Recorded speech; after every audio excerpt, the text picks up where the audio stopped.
Hey everyone, welcome back to Silent Screams. If you're new here, this is where we dive into some of the darkest, creepiest, and downright spine-chilling stories from around the world. Now, I know you're here for the scare, and trust me, this one's going to keep you up at night. So, let's get into it. I never thought I'd find myself in Ohio, especially not in the middle of nowhere, surrounded by miles of nothing but woods. I'm not the kind of person to believe in werewolves or any of that cryptid stuff, but what happened to me last month, it's made me question everything. It all started when my friend Jake called me out of the blue. We hadn't spoken in a few years, but he sounded frantic, like something was seriously wrong. He lives on a small farm near a tiny town called Riverbend, way off the grid. We used to joke that if the world ended, no one there would even notice for weeks. He told me over the phone that strange things had been happening. Livestock mutilations, weird sounds in the woods at night, classic horror movie stuff. But the way he talked about it made me uneasy. Man, it's like there's something out there. It's not a bear. It's not a wolf.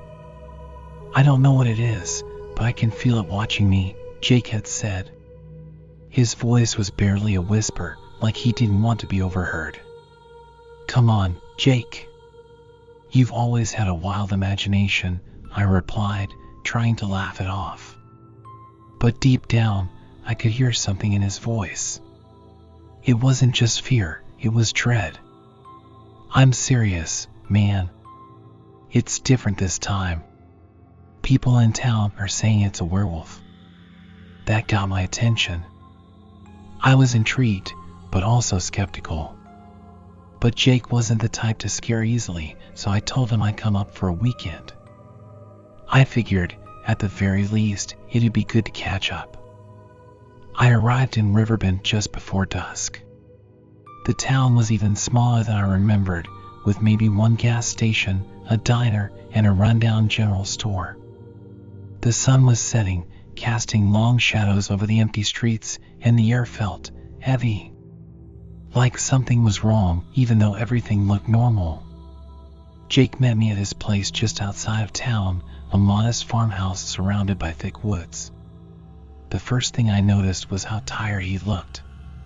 Dark circles under his eyes, his face pale and gaunt. You alright, man? I asked, stepping out of my car. Jake just shook his head, glancing nervously at the tree line behind his house. You'll see tonight, he muttered, then turned and walked inside. The tension hung in the air as we sat around the kitchen table later that evening. Jake told me more about what had been happening. He'd found his sheep torn apart, nothing left but bones and chunks of flesh. He heard something howling at night, but it wasn't any animal he could recognize. And the strangest part? The footprints. Massive paw prints, too big to be a dog or a wolf. You sure someone's not just messing with you? I asked, trying to make sense of it all. Jake looked me dead in the eyes, his voice shaking. I wish it was that simple. But I've seen it, man. I've seen it with my own eyes. I didn't press him for more details. Not yet. Later that night, after we both had a few beers, Jake asked if I wanted to see the woods. It was dark by then, and the thought of wandering through the forest while some kind of monster lurked out there wasn't exactly appealing, but I didn't want to seem like a coward. We grabbed a couple of flashlights and headed out the back door. The woods were silent, unnervingly so. No crickets, no rustling leaves. Just the sound of our footsteps crunching on the gravel as we approached the tree line. You hear that?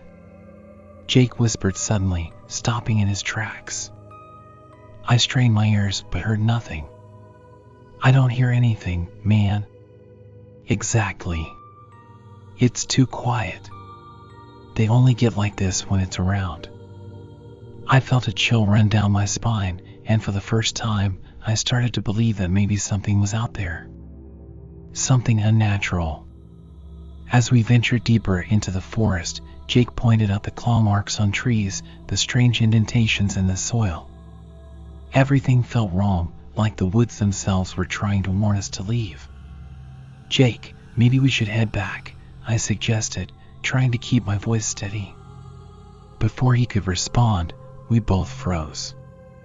A low, guttural growl echoed from somewhere behind us. It was close. Too close. "Run," Jake whispered, his eyes wide with terror. Without thinking, we bolted back toward the house. The growling grew louder, accompanied by the sound of something large crashing through the underbrush. I didn't dare look back, but I could hear it, breathing, heavy and ragged, just behind me. We burst through the back door and slammed it shut, both of us gasping for breath. The silence that followed was deafening. We stood there, backs against the door, listening for any sign that the creature had followed us. Then we heard it. Scratching. Long, slow scrapes against the wood. Whatever it was right outside. "Jesus Christ," I whispered. "What the hell is that?" Jake shook his head, his face pale. "I told you, man. It's not human." The scratching stopped, and for a moment, I thought maybe it had gone. But then there was a loud thud, like something heavy slamming against the door. The whole house shook, and I felt my heart skip a beat. "We need to get out of here," I said, my voice barely audible over the sound of my own pulse pounding in my ears. Jake nodded, and we slowly backed away from the door, inching toward the stairs. The thudding continued, relentless, like the thing outside was trying to break down the door. As we reached the top of the stairs, we heard something even more terrifying. A deep, guttural howl, unlike anything I'd ever heard before. It wasn't an animal. It wasn't human. It was something else entirely. "Upstairs, now!" Jake shouted, and we sprinted the rest of the way to his bedroom, slamming the door shut behind us. For a moment, everything was quiet again. Too quiet.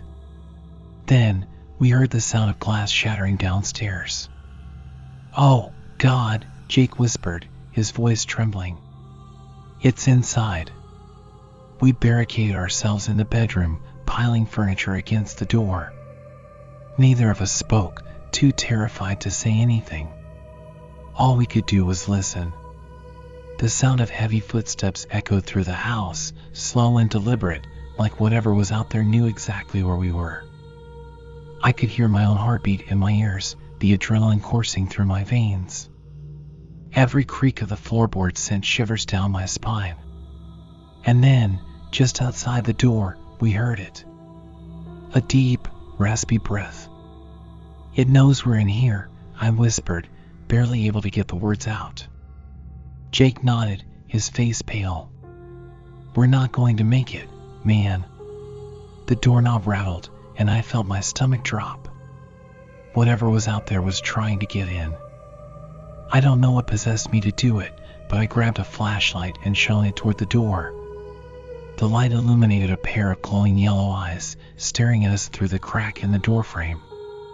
"Oh, my God," I whispered, unable to look away. The thing outside let out a low growl, and I could see its massive, clawed hand reaching through the gap in the door. It was trying to tear it off its hinges. Jake grabbed a shotgun from under his bed and aimed it at the door. "Stay back," he shouted, his voice shaking. But the thing didn't stop. It let out a deafening roar, and I could see its grotesque, twisted form looming in the darkness. It wasn't just a werewolf, it was something far worse. That's where I have to stop for now. I don't know how we're going to get out of this. But if you're listening to this, if you're anywhere near Riverbend, Ohio, stay inside. Lock your doors. Whatever's out there, it's still hunting. And that's it for tonight's episode of Silent Screams.